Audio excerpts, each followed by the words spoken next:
Bom dia. Vamos começar a falar hoje sobre as energias sexuais, como elas se comportam a nível material, no nosso comportamento, enfim. É muito material que eu vou trazer, desde a parte holística inteira, eu vou misturar várias fontes e um pouco da minha percepção, para poder dividir e colaborar. Eu estou há 6 meses trabalhando nessa energia, intuindo, canalizando, invocando, pesquisando, estudando.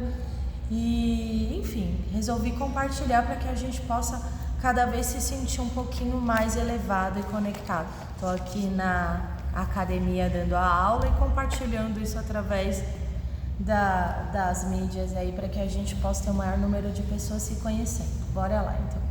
Eu vou falar um pouco das energias que bloqueiam, das energias que nós restringimos, de como a gente reprime essa energia telúrica. O que é essa energia telúrica? Essa energia que vem da Terra. E essa energia que vem da Terra, ela vem de nós. É aquela serpente, também pode dizer a Kundalini, a que sobe, a que desce. Ela tem toda essa participação. Então, eu vou falar um pouco da Lilith dentro do mapa astral, né? Eu dou uma orientada às pessoas através do mapa astral em todas suas energias, nas suas visões, e até para trazer uma sublimação do que é essa vida carnal, né? Esse karma que nós vivemos. Inclusive vamos falar do karma, que o karma está muito ligado à Lilith também. E a gente vai falar, eu estudo bastante o Sérgio, o Dr. Sérgio Felipe Oliveira, que ele fala bastante, ele é psiquiatra, ele trabalha muito a pineal, então ele faz um estudo muito profundo, ele é bem espiritualista, apesar de médico, cientista. Ele traz, é muito legal, ele traz a parte espiritual, kardecista, toda com essa visão científica, é bem bacana, eu aconselho muito. Então vamos lá, eu queria falar dessa energia telúrica. Como ela funciona? Ela funciona como uma sexualidade no nosso corpo. E aí o Dr. Sérgio, ele traz um panorama assim, que eu achei maravilhoso dentro de uns estudos dele, que ele fala assim, se a gente for olhar a parte da energia sexual no micro, né, que a gente vê no micro e no macro, no sólido, no telúrico, né, em tudo, se a gente olhar tudo isso, a energia sexual tem uma lei, que é a 7ª lei, que tudo tem gênero, né, masculino e feminino, tudo, é uma das leis, a gente não consegue separar isso, é uma existência, como tudo é dual, como acima está embaixo, e ele traz essa ideia do cromossomo, que o cromossomo, como nós somos, temos muitas variedades. E quando você olha isso dentro do cromossomo, você vê o cromossomo, ele é XX, XY, ele trouxe várias doenças que mexem no cromossomo e ativam a sexualidade. Então eu não vou falar nesse âmbito porque eu não sou cientista, assim, não tenho essa... Mas ele fala do X frágil, que é uma parte que os testículos ou se desenvolvem demais ou se desenvolvem de menos. Então assim, como a nossa espécie se varia, né, dentro dessa mistificação, vai misturando tudo isso e criando várias personalidades sexuais diferentes.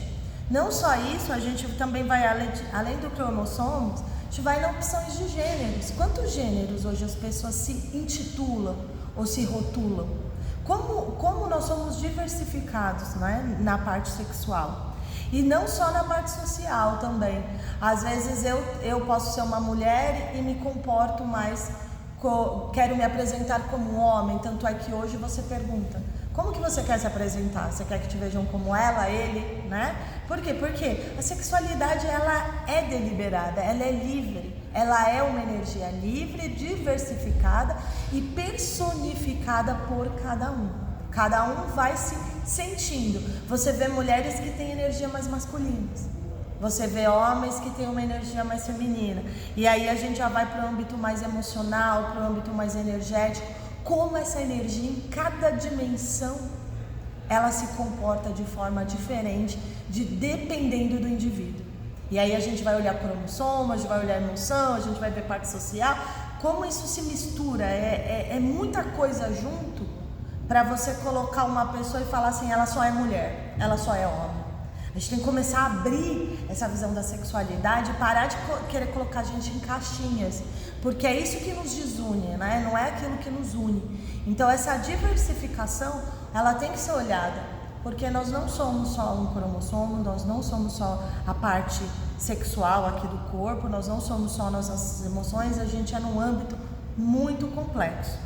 Então essa é a primeira visão que eu gostaria de trazer do nível das coisas aí. Quando a gente fala da Kundalini, né, que é essa força natural, essa força telúrica, ela também se inicia na sexualidade, porque tudo começa no gênero. Então, segundo essa energia estudada, o primeiro passo que ela faz é a divisão. Quando nós encarnamos, a gente se rompe em masculino e feminino. E quando a gente reprime a energia, aí já falando um pouco de Carl Jung, né, como mistura Kundalini, Carl Jung, mas no final tá tudo conectado, né? Quando a gente percebe que nós temos o masculino e o feminino, somos seres completos, porém reprimidos. Onde a gente reprime, Tati, eu sou feminina, né? Cromossomicamente eu sou uma mulher, porém eu reprimo o meu masculino, que é meu ânimo. Se você é um masculino, você tem cromossomicamente identificações masculinas, mas você reprime a sua ânima. Enquanto você não consegue olhar esse lado reprimido que está ali obscuro, o que acontece? Você não se completa, você não se integra como um ser humano. E esse vazio, ele vai repercutindo ao longo da sua existência, porque é como se ele fosse a chama que te cutuca.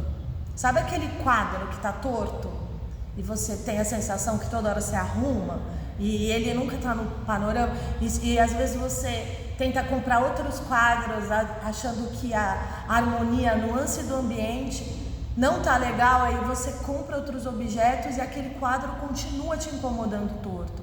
Quando você não olhar para aquele ponto e entender por que aquela situação está ali, é seu ânimo, sua ânima reprimida. Então você começa a espelhar a sua ânima, no caso do homem, nas relações com mulheres e as mulheres em relações com o homem. Então a gente precisa resolver isso internamente para que isso pare uma projeção das relações, de como você às vezes, ela funciona tanto na projeção de como eu gostaria que você fosse para mim, aí eu tenho um desejo e aí começa várias síndromes e neuroses, de como eu gostaria, eu quero que essa mulher seja dessa forma e eu crio uma ilusão de que a mulher é daquela forma e o homem é daquela forma. Então no momento da chama do tesão, não sei nem se pode falar essa palavra aqui nas redes, mas enfim, no momento daquele calor, tudo parece que mas porque a sua intensificação da intenção sobre aquela imagem também está fervorosa. Aí ao passar do longo do tempo, aquele calor, aquela nuance diminui. E aí o que acontece? A pessoa já não é mais a mesma. Será que a pessoa não é mais a mesma ou a sua energia de alimentar aquela imagem já perdeu o poder? Então a gente tem que começar a entender até onde nós temos uma projeção sobre o outro e crio aquela expectativa interna na qual eu reprimo, eu estou reprimindo então o projeto. E aí o outro, a um certo ponto, eu consigo encaixar ele nessa projeção e depois de um certo tempo eu já não consigo, e aí o outro mudou. Será que o outro mudou? Então é legal a gente trazer essa visão, porque enquanto a gente não se integrar o lado masculino e o feminino na sexualidade sobre nós e entender que eu posso projetar tanto aquilo que eu quero e aquilo que eu não quero, eu trouxe uma ideia da projeção do que eu quero. Existe a projeção daquilo que eu não quero. Então eu começar a olhar aqui vários tipos de relacionamento, as pessoas que eu me relaciono, ela só faz isso que eu não gosto. Você começa a viver um ciclo daquilo que você não gosta. O que é isso? É seu ânimo, sua ânima reprimida. Você não olha para ela vai criar um loop até você olhar o quadro torto na parede. Percebe então como a projeção ela é algo realmente que ela vai te incomodar para quê? Para que gere uma mudança e gere o quê? Uma autotransformação.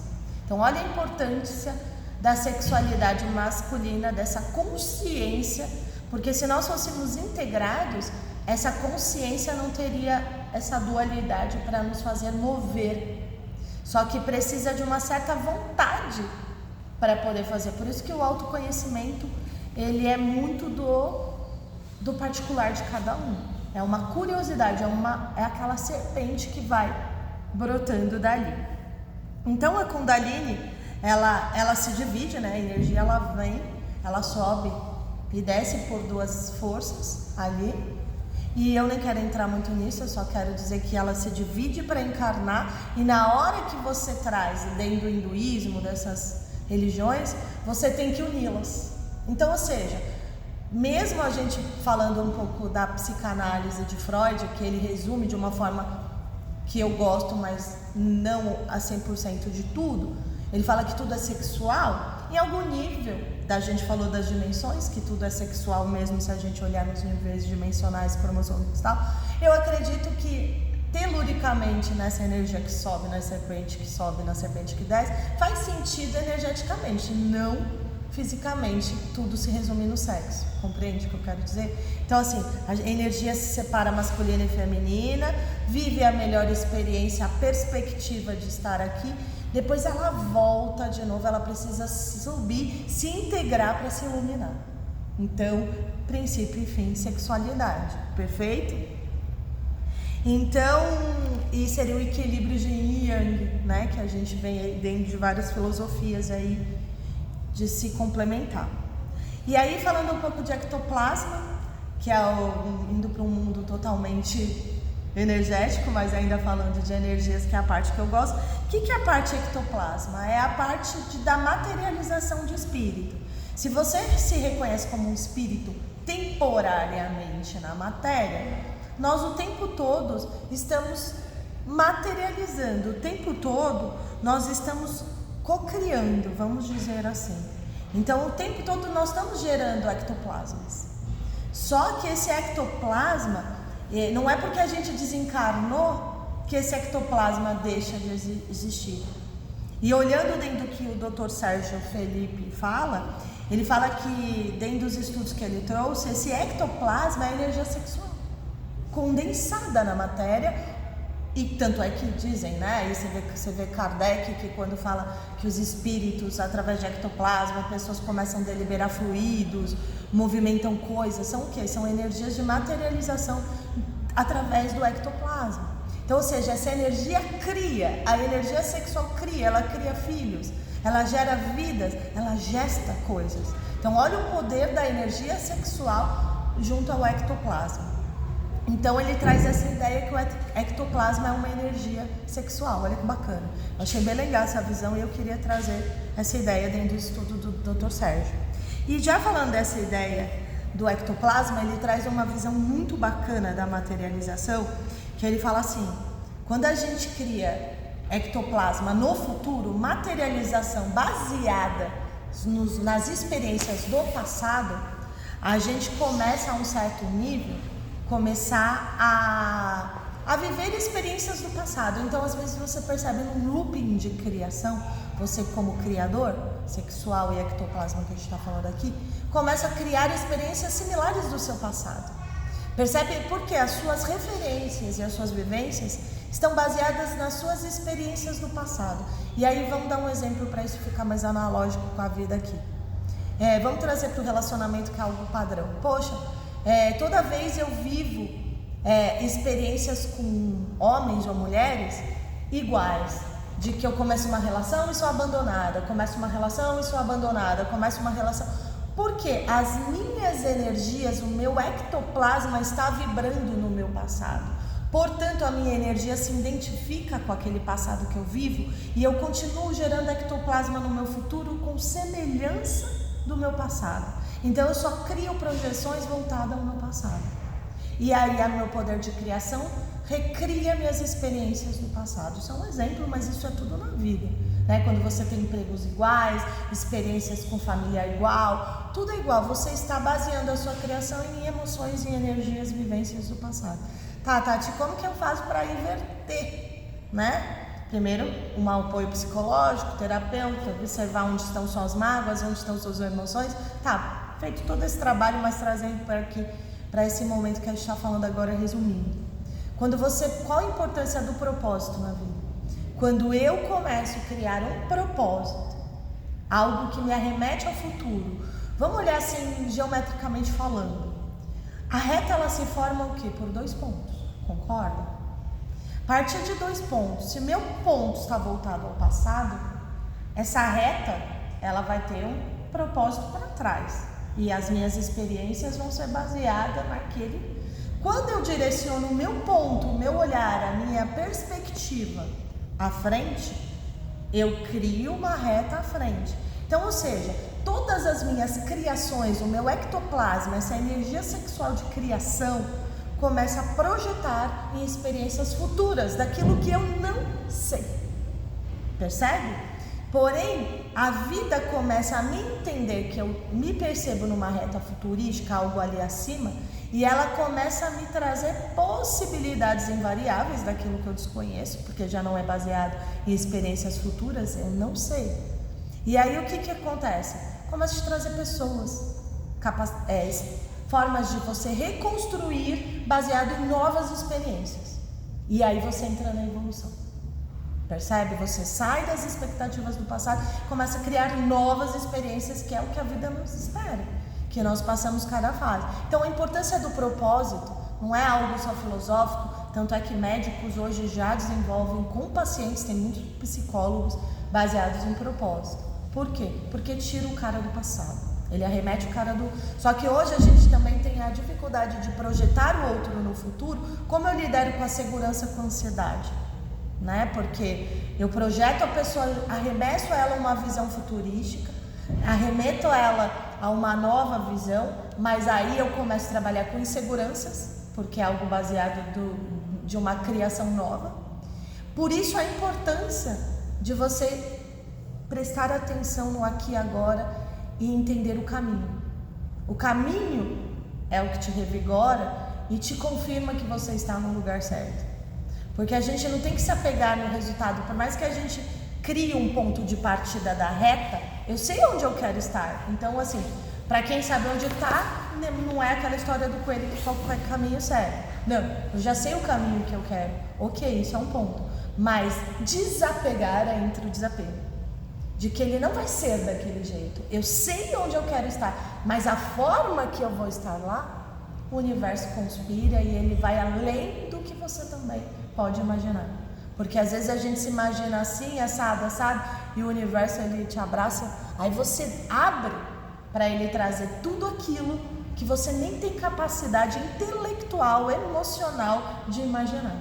E aí você se abre à verdadeira experiência através do desapego.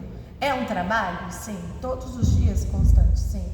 E é uma forma de a gente poder trabalhar essa energia telúrica, que é a energia que vem da Terra, porque ela é uma energia de criação, essa energia. E para ela criar, ela precisa ser governada e deliberada, mas ao mesmo tempo solta. Entende? Criar através de si com uma certa... E como que eu crio essa coisa? Estudando, autoconhecimento. Se as minhas bases são só em comer, beber, não sei se eu posso falar, mas acho que sim, cagar e dormir, as suas experiências vão ser baseadas nisso. É simples assim. Agora, se eu começo a expandir minha cabeça, ir a outros horizontes, a sua energia, ela sobe para outros planos. Então, você é o comandante. E você aterra essa energia e você alinha até onde você quer. Então você tem que, ao mesmo tempo, viver essa experiência, ver a perspectiva como observador, mas ao mesmo tempo não se identificar, porque você tem que estar ali alimentando, nutrindo esses pontos, mas sem querer comandar.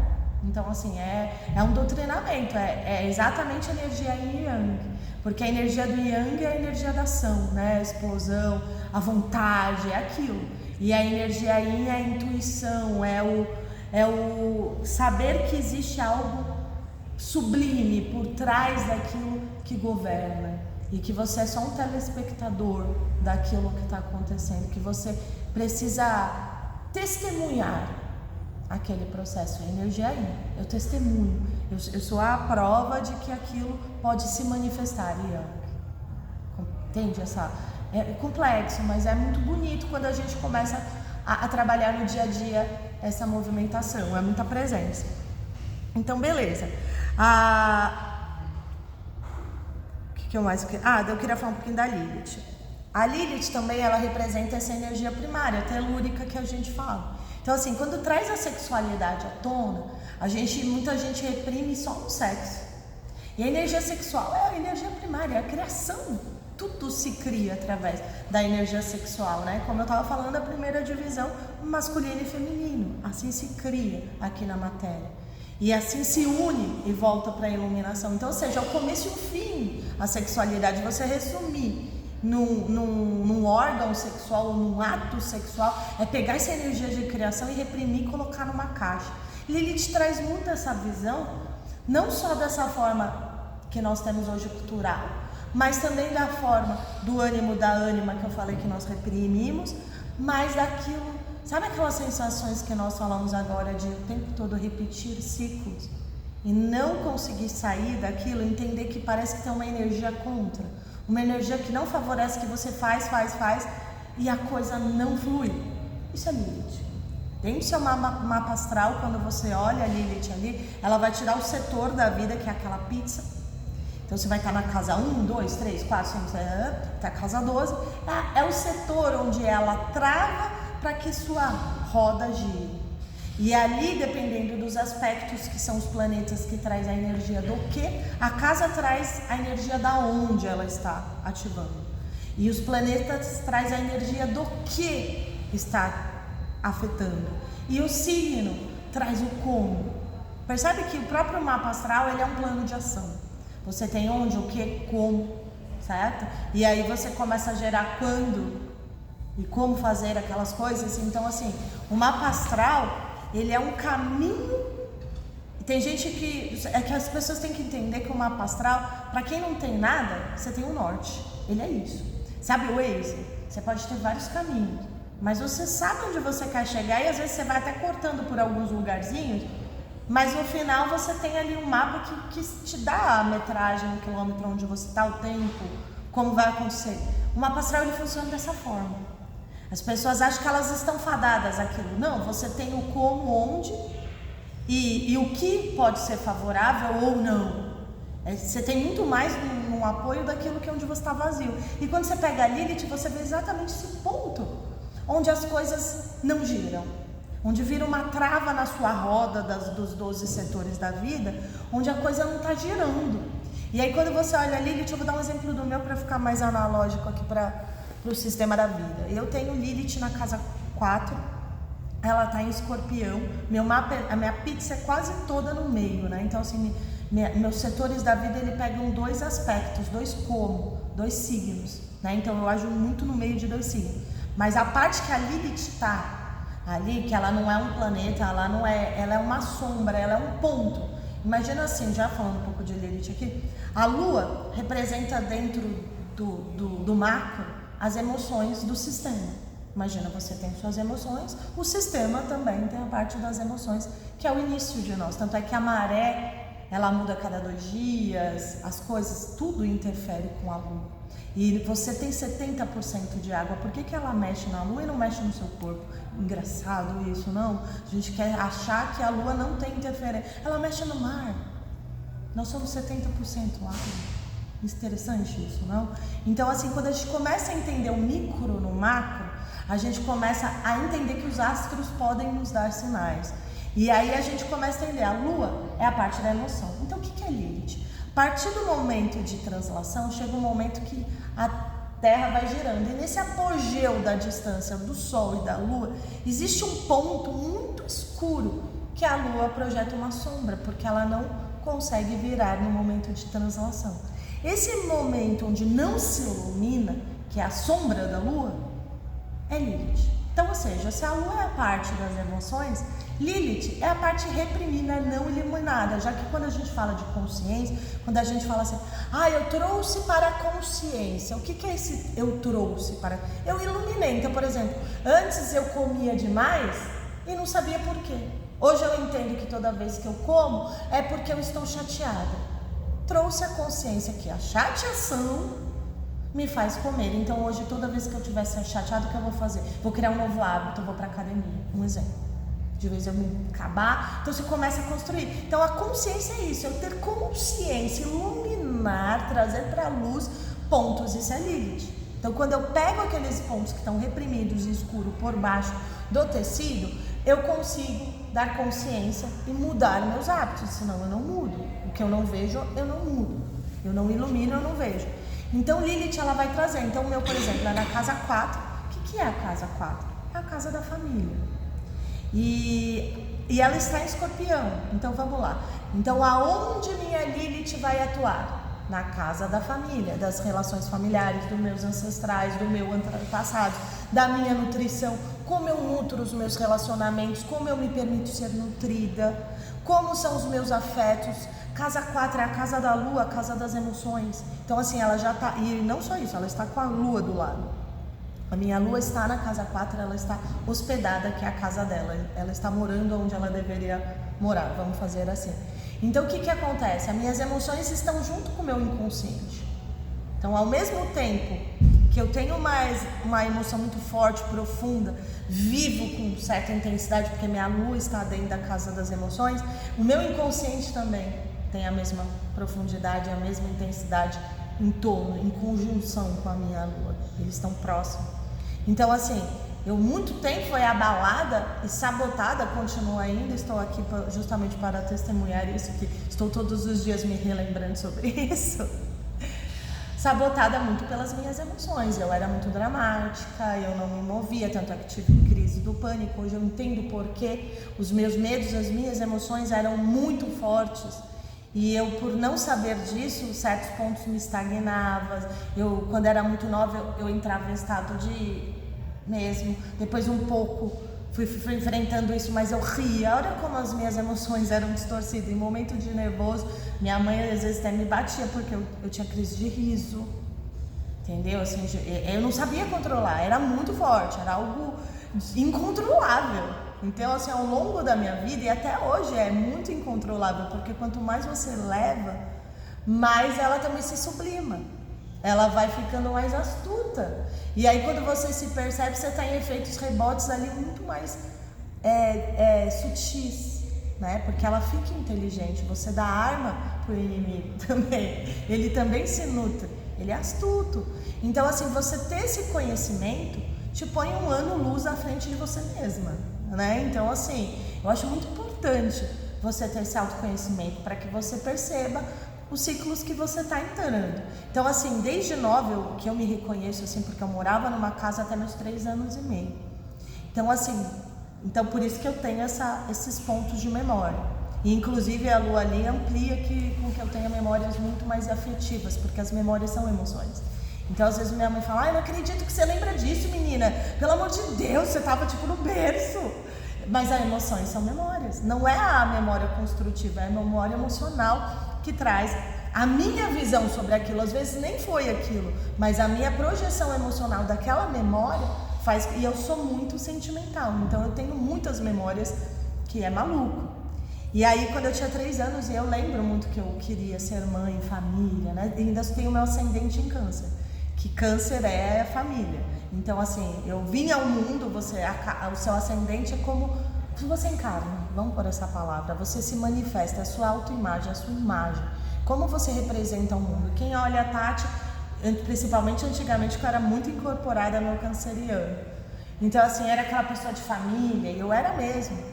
Morei com a minha mãe muito tempo, saí de casa já para uma família, voltei para casa da minha mãe, já saí para outra família. Então assim, o laço familiar para mim é algo muito familiar, que é minha Lilith. São coisas do passado que me traz uma certa zona de conforto, mas que me arremete a um ciclo. Porque tudo que me coloca em conforto me arremete a ciclo. Você vai querer sair, e às vezes não quer dizer que o conforto seja bom, né? Porque um exemplo que eu dou muito fácil: cara, eu sou workaholic, trabalho demais. Aí eu viro pra pessoa e falo: você tá numa zona de conforto. Como assim? Você tá louca? Abandono tudo, eu tô com burnout, eu tô todo ferrado, você fala que é uma zona de conforto? É um lugar onde você domina, meu amigo. De certa forma, tudo que acontece volta pro trabalho. Volta pro trabalho porque é onde você tem certeza de que as coisas vão dar certo. Você tem um certo controle sobre aquilo. É uma zona de conforto. Mesmo assim, que não te dê qualidade de vida, te estabilize nos outros fatores, mas é onde você se reprime, entendeu? Então assim, a zona de conforto normalmente está mais arremetida. Por isso que fala, saia da zona de conforto, porque você está num ciclo infinito. Tudo que está te confortando gere desafios, porque aí você cresce.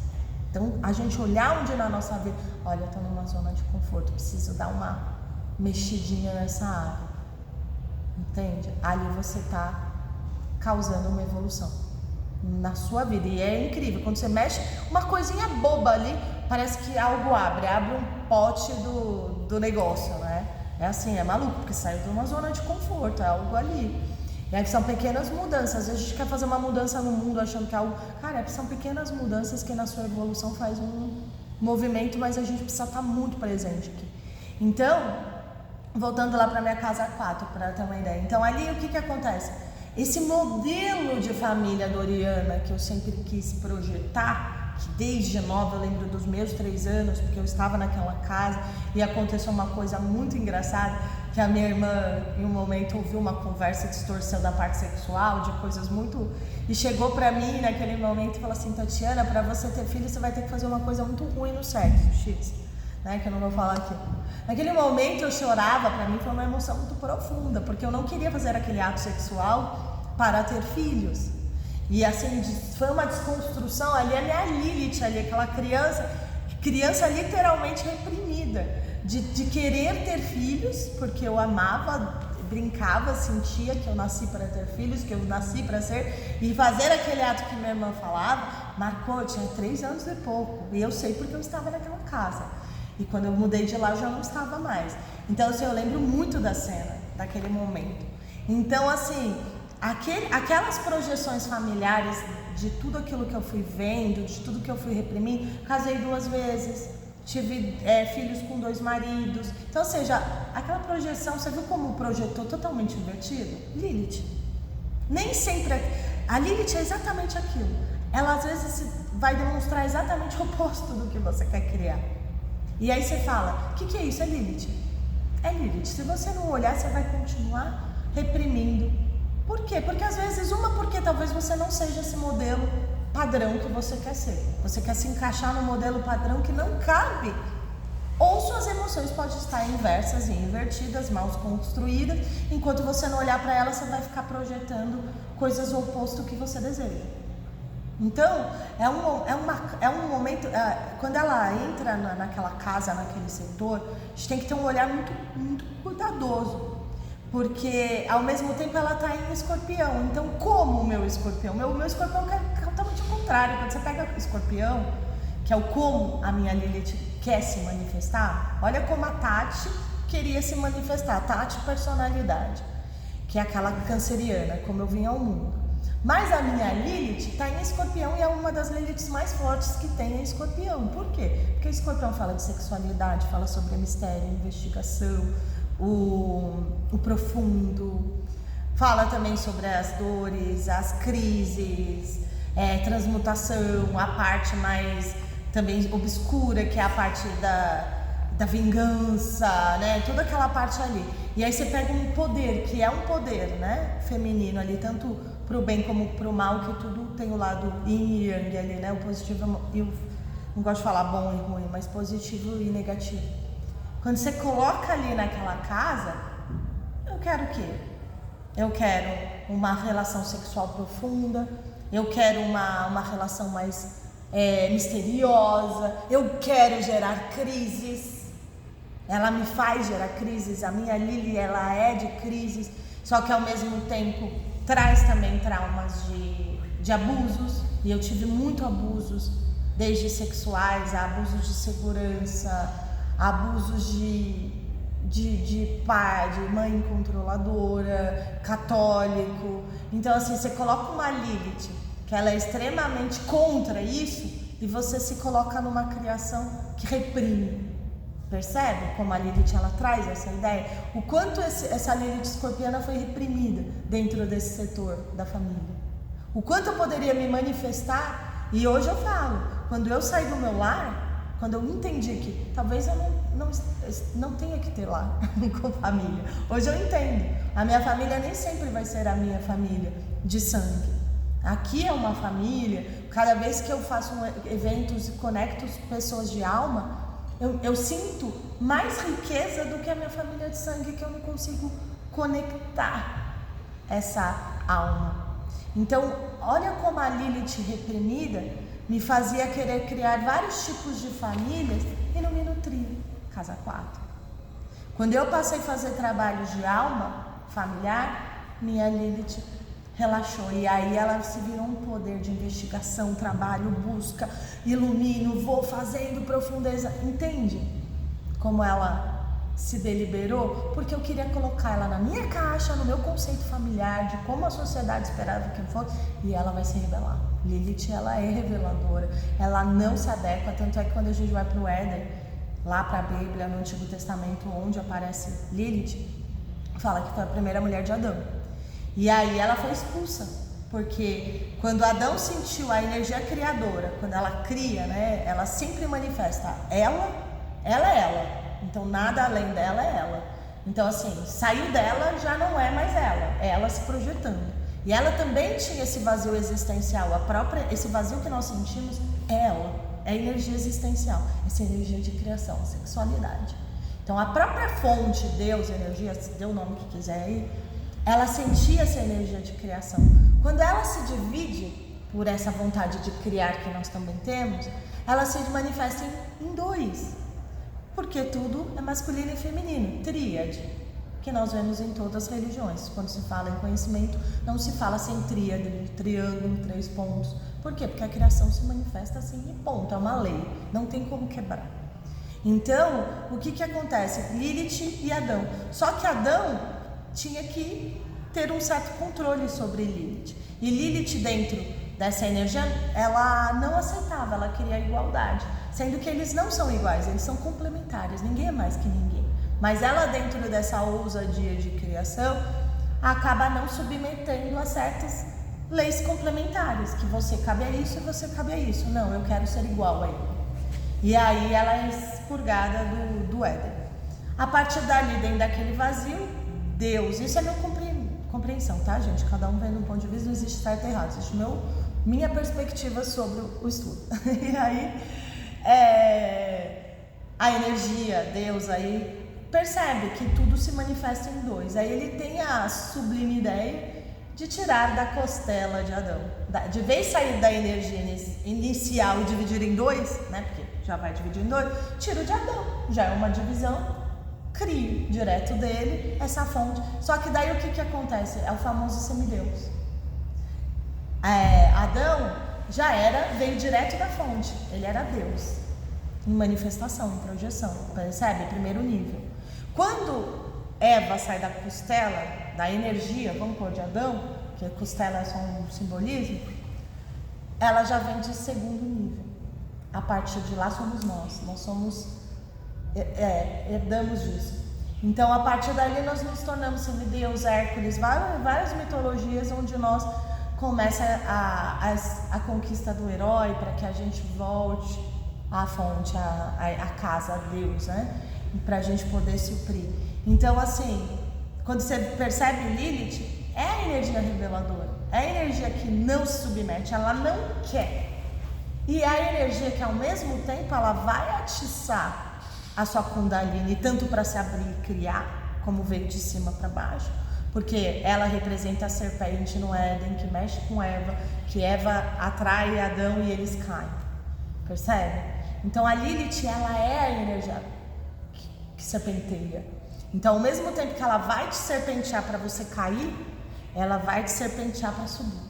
Ela é um movimento de evolução, ela é telúrica, ela vem da terra, porque ela faz o poder, ela serve para que o ciclo, entende? Tudo é cíclico. Então ela é a energia propulsora cíclica, percebe?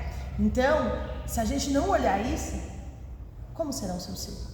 Percebe? Já que ela é o ciclo, é muito profundo, gente. É um conhecimento, assim que eu falei, eu precisava compartilhar a minha perspectiva sobre isso, porque é aonde seus ciclos estão. E aí ele começa a comprometer todos os seus setores da vida e o como e o que você vai fazer. Então você percebendo que você tem um certo padrão de percepção, você começa a se olhar num todo em cada setor da sua vida. Olha, se eu tenho esse certo padrão, então eu vou lá. Por exemplo, o meu padrão, quando eu percebi isso, meu excesso de segurança por bases fora familiares, porque eu me sinto segura como? Através de bases familiares, bases concretas e algo confortável, familiar. É onde eu me perco, é onde eu não produzo, é onde eu não cresço, é onde eu não evoluo. E aí eu tenho que lutar, Lilith. Não, olha, tá muito confortável, só que tá muito... Cara, você tá no caminho errado. Eu já sei, hoje eu tenho um olhar sobre mim que aquilo não vai dar certo em até certo ponto, que é o que eu tava te falando. Aquela projeção é ideal. Mas depois de um tempo, eu não vou conseguir sustentar. Por quê? Porque eu preciso estar em lugares não seguros pelos outros. Sabe? Não confortável por aquela coisa familiar. Não posso estar muito familiarizada com aquele ambiente. Porque em algum momento eu vou perder o tesão, o fogo daquilo. Então eu preciso de momentos de escorpião, que me gerem questionamento, me gerem desafios, me gerem crises em todos os setores da minha vida. Se em algum momento eu começar a estagnar, eu vou gerar sabotagem, ciclos. Então é tudo assim, tem gente que consegue. Eu achava o contrário, minha vida inteira, o que eu falava? É porque tá com a minha mãe é mais fácil, é porque tá com o marido é mais fácil, sozinho. Esse era meu, se eu me conhecesse alguns anos atrás, as pessoas que me conhecem hoje, elas chocam. Porque eu sou um oposto, não é só de tudo, mas isso aqui ainda é aceitável, porque as pessoas mudam. Mas como uma consciência, parece que pegou um ser humano e colocou outro dentro, sabe? Abriu um invólucro e colocou outro, porque eu era muito família. Eu não conseguia dar um passo sem falar com a minha mãe, eu não conseguia. Tudo na vida eu decidia pela minha mãe, tudo eu fazia. Se minha mãe não falasse, eu não fazia. E hoje minha relação com a minha mãe, amo de paixão ainda, meu amor mas hoje eu sou autônoma. Sou totalmente autônoma. Meus casamentos, eu casava, meus ex-maridos, meus dois falavam, você casou com a sua mãe junto, veio você, sua mãe pode estar lá, mas sua mãe está aqui, Tati. Você não dá um passo sem sua mãe, tudo, não, eu preciso ver com a minha mãe. Olha que maluco, casa Lilith na casa 4. Então assim, eu tive que quebrar isso, e ao mesmo tempo foi maluco, porque a pandemia veio, como a pandemia foi importante. Minha mãe teve uma crise financeira muito grande, eu tive que aportar ela. Financeiramente, também até emocionalmente, tudo, conversava muito com ela, e aí a gente inverteu o papel, e inverter esse papel me deu crise do pânico, porque meu porto seguro se foi, mas foi ali que eu cresci. Olha como a vida é maluca. Então assim, nada é por acaso. Então assim, foi uma jornada de autoconhecimento para entender essa Lilith hoje, que ainda estou entendendo, estou no caminho profundo pra caramba, hoje trabalhando a Lilith nas minhas relações de masculino e feminino mesmo, porque era uma das casas que eu ainda não tinha permeado. Então assim, é muito profundo quando você começa a colocar ela nesse aspecto, nesse espectro, né? Nesse espelho, refletindo para cada setor da sua vida. E como ela vai refletir com cada signo naquela área, porque ela vai chocar, ela vai revelar em cada setor da sua vida com o signo que está naquela casa.